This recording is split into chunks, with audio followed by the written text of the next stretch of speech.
औज़ुबिल्लाहिमिनश्शैतानिर्रजीम बिस्मिल्लाहिर्रहमानिर्रहीम। अस्सलाम वालेकुम दोस्तों, मैं हूँ जाबिर अंसारी और आज का हमारा लेक्चर होगा पर्सनालिटी फॉर्मेशन पर। तो पर्सनालिटी फॉर्मेशन फ्राइड ने हमें एक्सप्लेन किया कि हमारी पर्सनालिटी बनती कैसी है। तो पर्सनालिटी ट्रेड्स वगैरह पर तो बहुत ज़्यादा काम हुआ साइकोलॉजी में, लेकिन पर्सनालिटी फॉर्मेशन की पर्सनालिटी बनती कैसी है इस पर सिर्फ फ्राइड ने काम किया और हमें बताया कि पर्सनालिटी कि किन किन प्रोसेस से गुजर कर पर्सनालिटी हमारी बनती है। तो इसलिए ये फ्राइड का बहुत बड़ा कंट्रीब्यूशन है साइकोलॉजी में। तो फ्राइड ने हमें बताया कि हमारी मोस्टली पर्सनालिटी अनकॉन्शियस होती है। हमारे अनकॉन्शियस में ऐसी चीज़ें घुसी हुई हैं जो कि सोशली टेबू है। सोशली टेबू मतलब कि समाज की उस पर पाबंदियाँ है, उसको सोसाइटी अच्छा नहीं समझती, वो सोशली टेबू है। तो इसीलिए वो हमारे अनकॉन्शियस में हम उसे रिप्रेस करते रहते हैं। तो फ्राइड ने कहा दो चीज़ें जो हर सोसाइटी में बुरी मानी जाती है, उसमें से नंबर एक है इंसिस्ट यानी अपने ही फैमिली में सेक्सुअल अट्रैक्शन होना। ठीक है, लेकिन हम देखते हैं कि हमारे बहन है, माँ है वगैरह, इतनी अपनी फैमिली में ही चाचा चाची ये वगैरह, तो अपने फैमिली में सेक्सुअल अट्रैक्शन होना। तो इस पर फ्राइड ने कहा कि ये चीज़ें क्योंकि बुरी मानी जाती है इसलिए हम इसे रिप्रेस कर देते हैं। रिप्रेशन हो जाता है और ये थॉट्स हमारे अनकॉन्शियस में जाके समाज में बुरी मानी जाती है। तो ये डिज़ायर्स हमारे अनकॉन्शियस में जाके जमा होते रहते हैं। तो फ्राइड ने ऐसे सब डिज़ायर्स को कहा लिबिडो। तो लिबिडो जब उसने इसका नाम दिया तो इंग्लिश या वगैरह जब भी कोई एक ज़ुबान दूसरी ज़ुबान में ट्रांसफ़र होती है, ट्रांसलेट होती है, तो कभी कभार कुछ अल्फाज के लिए हम दूसरे अल्फाज यूज़ कर लेते हैं क्योंकि उसके एग्जैक्ट मुतबादिल अल्फाज हमें नहीं मिलते। तो फ्राइड को भी इसी तरह मुश्किल पेश आई कि लिबिडो के लिए एग्जैक्ट वर्ड उसे नहीं मिला, तो उसने लिबिडो के लिए लफ्ज़ इस्तेमाल किया सेक्स इंग्लिश में। तो वो तो बाद में फिर उसके स्टूडेंट्स ने इसे चेंज करके प्लेजर रख दिया कि ये लिबिडो का मतलब है प्लेजर, लेकिन इसने उस टाइम सारी ज़िंदगी फ्राइड जो है उसे सेक्स ही कहते रहे। तो फ्राइड के हॉस्पिटल में जब भी कोई आता तो फ्राइड के हॉस्पिटल में एक जुमला लिखा हुआ था, it is sex and sex always, यानी कि इसकी सेक्सुअल लाइफ कहीं ना कहीं डिस्टर्ब हुई है, जिसकी वजह से इसमें ये एबनॉर्मेलिटी आ गई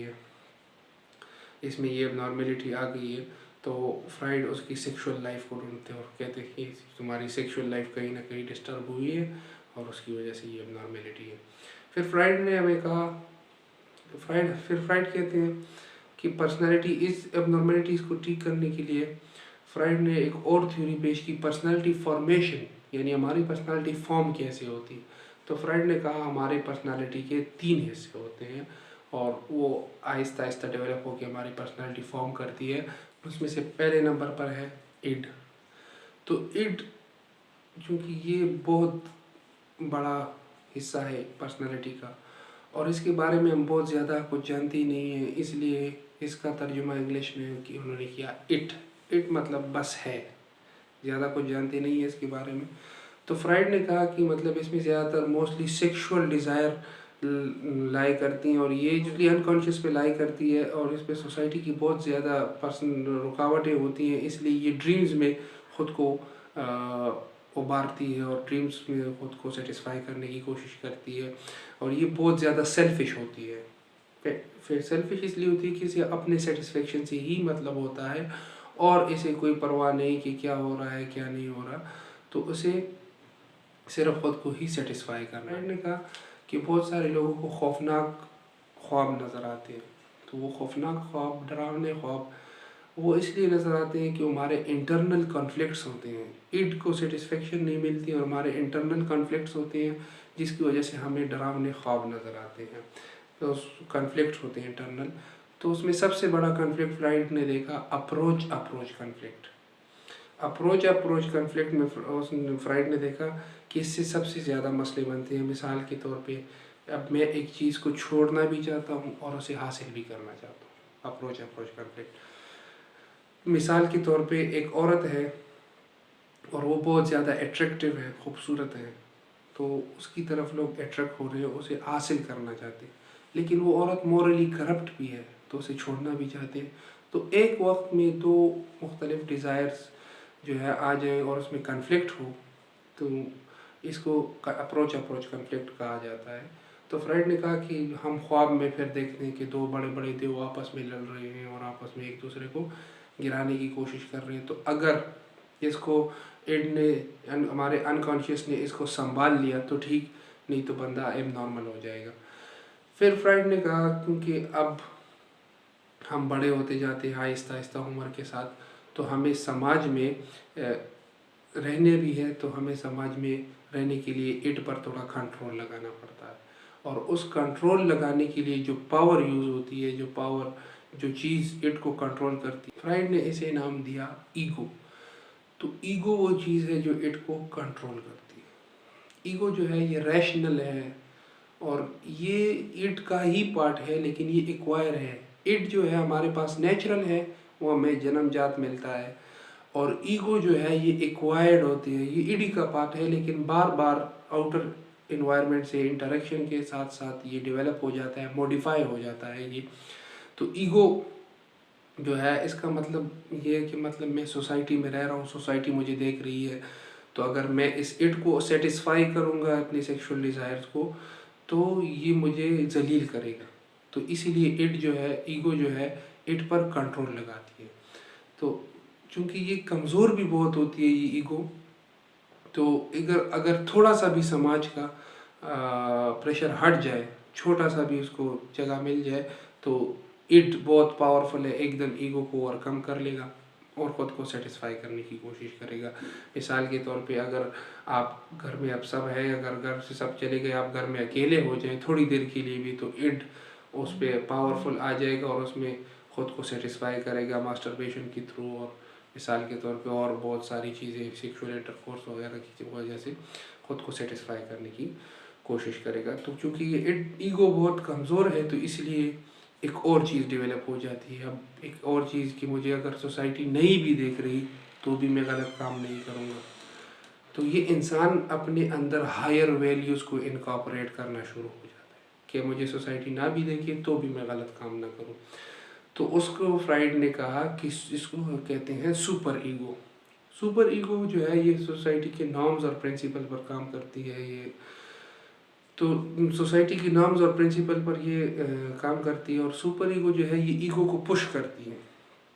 ईगो को पुश करती है ताकि ये इट को कंट्रोल रखे, इट को कंट्रोल करके रखिए। सुपर ईगो जो है ये रिवॉर्ड और पनिशमेंट पर काम करती है। रिवॉर्ड और पनिशमेंट पर बहुत ज़्यादा, मतलब अगर आप अच्छा काम करेंगे तो आपको रिवॉर्ड देगी, शाबाश वगैरह, फीलिंग प्राउड वगैरह, और अगर आप गलत काम करेंगे तो पनिश करेगी, आपको फीलिंग ऑफ गिल्ट जो है वो इसकी वजह से मिलेगा। तो सुपर ईगो जो है वो ईगो को पुश करती रहती है ताकि वो इट को कंट्रोल करके रखे।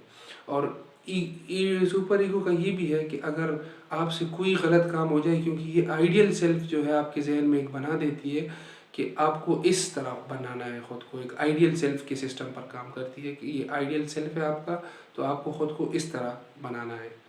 तो अगर आप थोड़े से भी आइडियल सेल्फ से हट जाते हैं, थोड़ा सा भी आपका कोई मसला हो जाए, आपसे कोई गुनाह हो जाए वगैरह, तो आप थोड़ी सी भी अपने आइडियल सेल्फ से हट जाए तो सुपर ईगो फिर आपको पनिश करती है, और वो फीलिंग ऑफ गिल्ट, आपको गिल्टी होती है, वो आप गिल्ट महसूस करते हैं कि ये मेरे से क्या हो गया।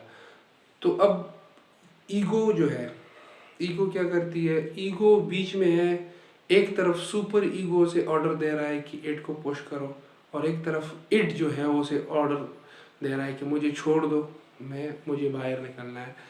तो ये ईगो जो है दो मास्टर्स के दरमियान स्ट्रगल करती है, और फ्राइड ने कहा कि ये स्ट्रगल सारी ज़िंदगी चलती रहती है। अगर इसमें थोड़ा सा भी बिगाड़ आ जाए तो बंदा एबनॉर्मल हो जाएगा।